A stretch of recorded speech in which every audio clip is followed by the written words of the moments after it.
Assalamualaikum warahmatullahi wabarakatuh.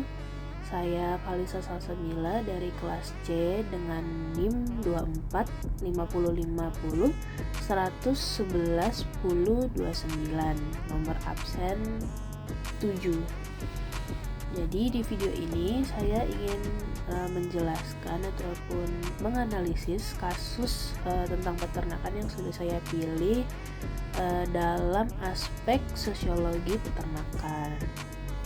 Jadi kasus yang saya pilih itu berjudul Peternakan Sapi di Tengah Jakarta, Puluhan Tahun Limbah Tak Tertangani. Di mana kasusnya itu belum adanya aturan yang memadai terkait aturan dan persyaratan peternakan di tengah kota Jakarta membuat pengolahan limbah kotoran hewan merugikan warga. Diperlukan koordinasi semua pihak mengingat permasalahan ini membutuhkan pendekatan lintas sektor.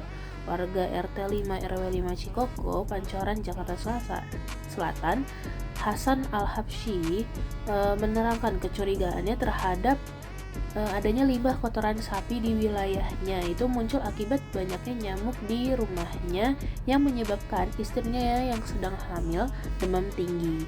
Saat mencari sumber nyamuk, ia menemukan kotoran hewan yang tersendat di selokan depan rumahnya. Hasan yang baru pindah ke kawasan tersebut awal tahun ini baru mengetahui terdapat beberapa peternakan sapi di wilayah tersebut, dan dirinya ini menduga kotoran hewan itu berasal dari tempat tersebut. Tidak hanya mendatangkan nyamuk, tersendatnya selokan air di RT 5 dan RT 7 ini membuat saluran air di kamar mandinya yang terhubung dengan selokan ini meluap. Nah, jadi di dalam kasus ini intinya mungkin terjadi sedikit konflik di antara warga dengan peternak, di mana peternak di tengah Jakarta ini menumpuk limbah kotoran hasil hewan ternaknya ini bertahun-tahun sehingga membuat warga ini resah akan dampak yang dapat terjadi. Nah, untuk itu dimulai dari yang pertama, yaitu solusinya. Nah, untuk solusinya ini saya memiliki 4 solusi. Yang pertama itu peningkatan regulasi dan pengawasan peternakan, di mana pemerintah daerah perlu memperketat aturan terkait lokasi peternakan di wilayah perkotaan, khususnya tentang pengelolaan limbah. Peternakan di kawasan perkotaan sebaiknya dibatasi atau diatur secara ketat. Lalu sanksi dan insentif itu menerapkan sanksi tegas bagi peternak yang tidak mematuhi aturan limbah dan memberikan insentif bagi mereka yang mengelola limbah dengan benar, seperti subsidi teknologi pengelolaan limbah atau penghargaan lingkungan. Lalu yang kedua, ada pengelolaan limbah yang berkelanjutan. Pengolahan kotoran hewan menjadi kompos atau biogas, itu kotoran sapi dapat diolah menjadi kompos yang bisa dimanfaatkan kembali oleh warga atau dijual. Lalu ada kolaborasi dengan pengelolaan limbah. Jadi itu dapat mendorong peternak untuk bermitra dengan perusahaan lalu pengelolaan limbah profesional agar limbah bisa diolah dengan baik dan tidak mencemari lingkungan. Lalu yang ketiga ada peningkatan edukasi dan sosialisasi untuk para peternak.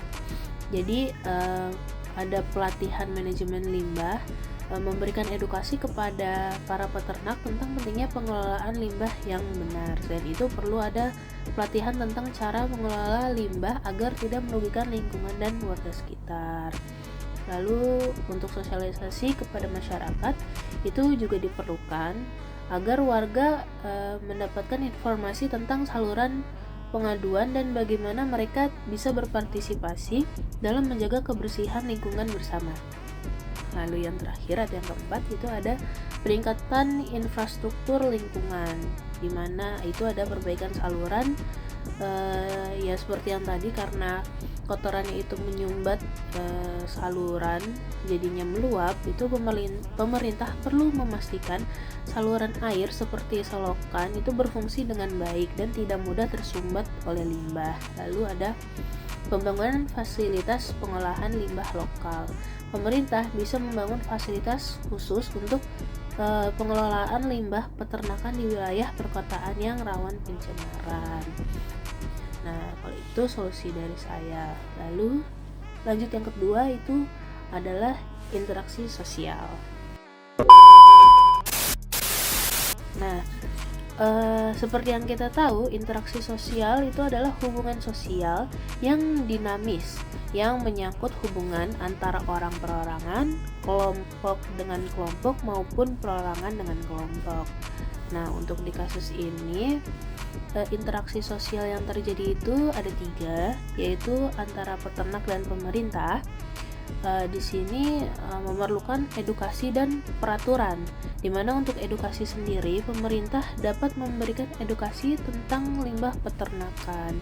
Lalu untuk peraturannya mungkin pemerintah dapat membuat peraturan yang dapat mendisiplinkan peternak atas limbah-limbahnya. Jadi agar peternak lebih disiplin lagi menjaga dan mengatur limbah yang mereka hasilkan.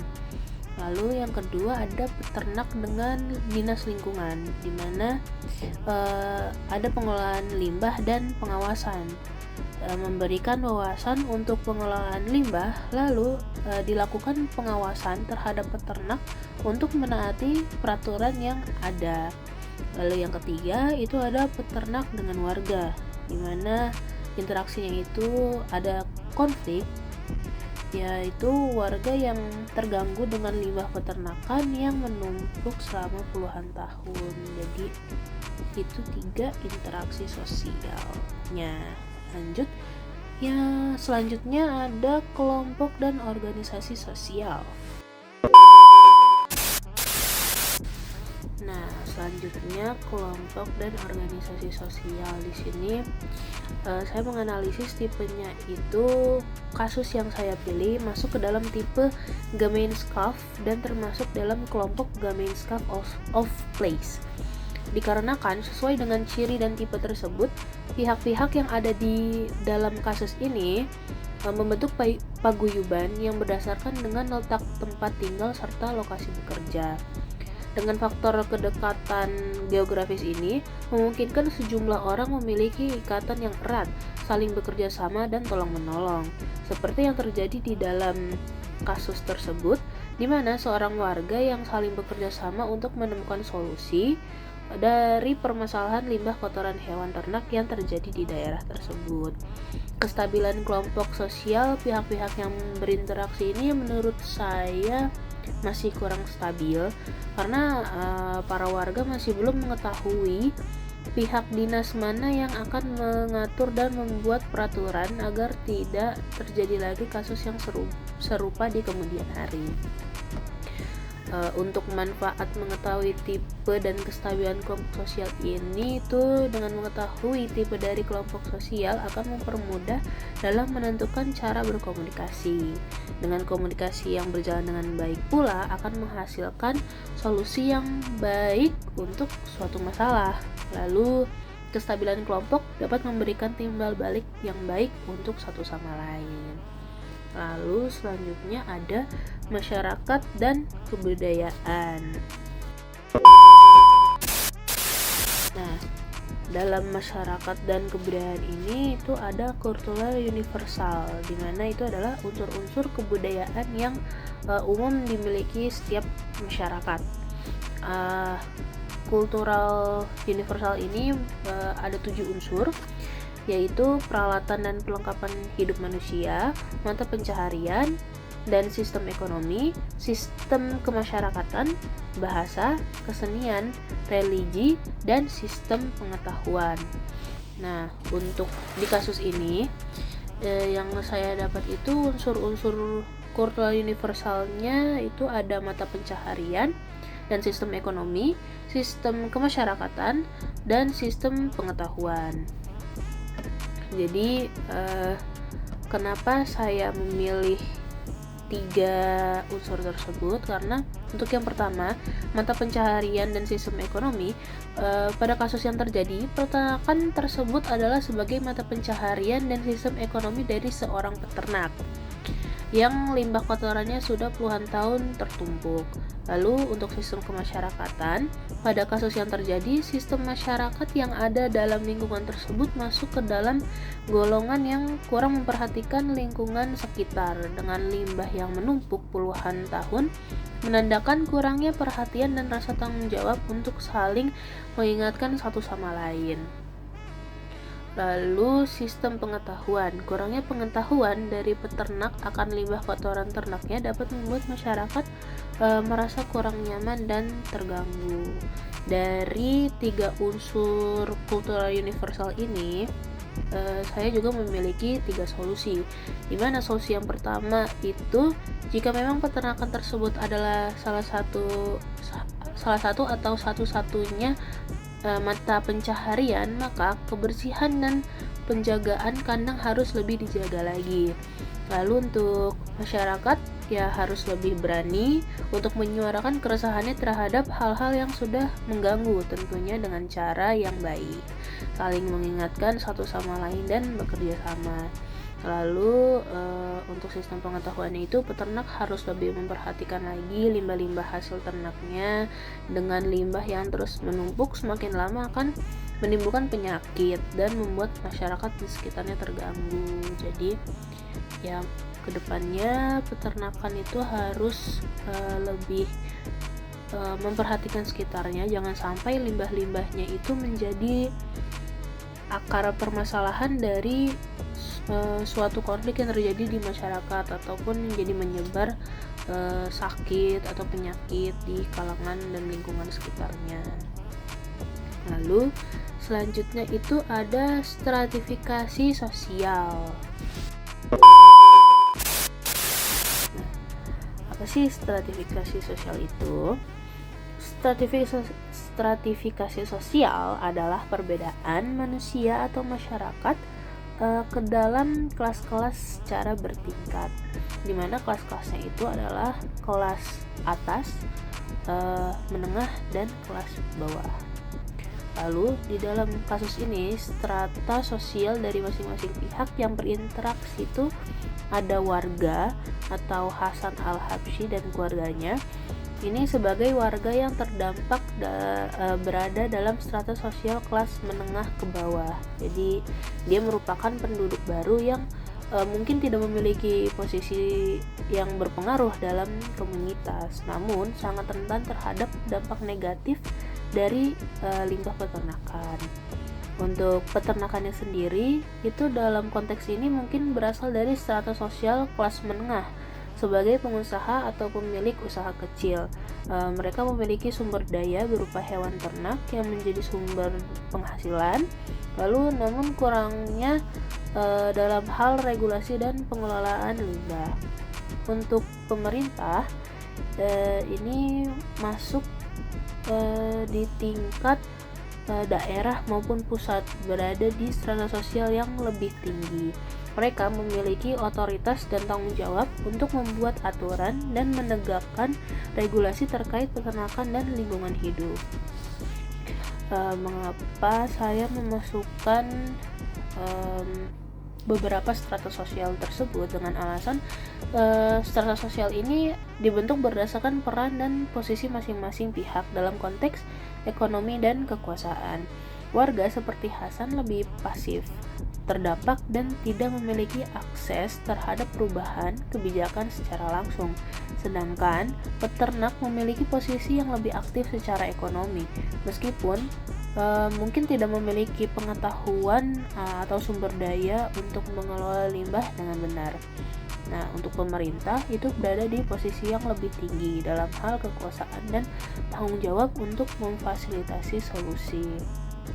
Lalu untuk social mobility atau mobilitas sosial, dalam kasus ini mobilitas sosial bisa terlihat dari peternak sapi yang mungkin mengalami mobilitas vertikal ke atas.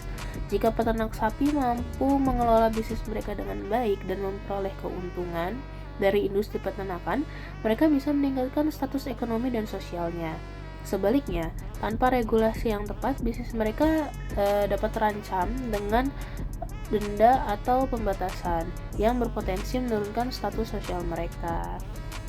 Nah, di sisi lain, warga seperti Hasan bisa mengalami mobilitas sosial vertikal ke bawah jika masalah kesehatan mereka ini diakibatkan dari lingkungan yang tercemar terus berlanjut, seperti biaya perawatan, kesehatan, dan pengurangan kenyamanan hidup yang mungkin dapat berdampak pada kesejahteraan keluarganya.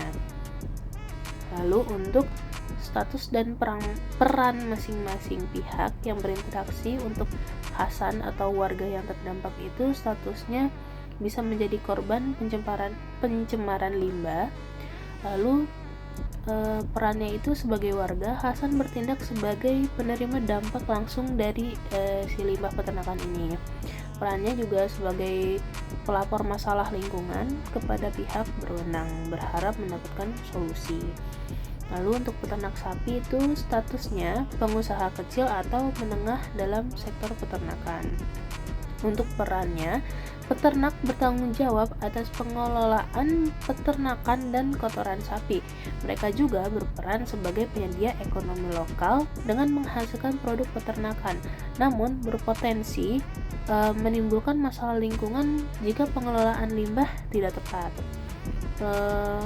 Yang terakhir untuk pemerintah, statusnya itu otoritas dan pengambil keputusan di bidang regulasi dan pengawasan.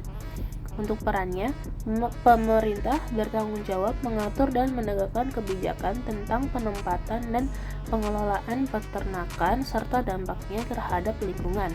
Mereka juga berperan dalam memberikan solusi untuk permasalahan lingkungan dan kesehatan yang dialami oleh warga. Jadi,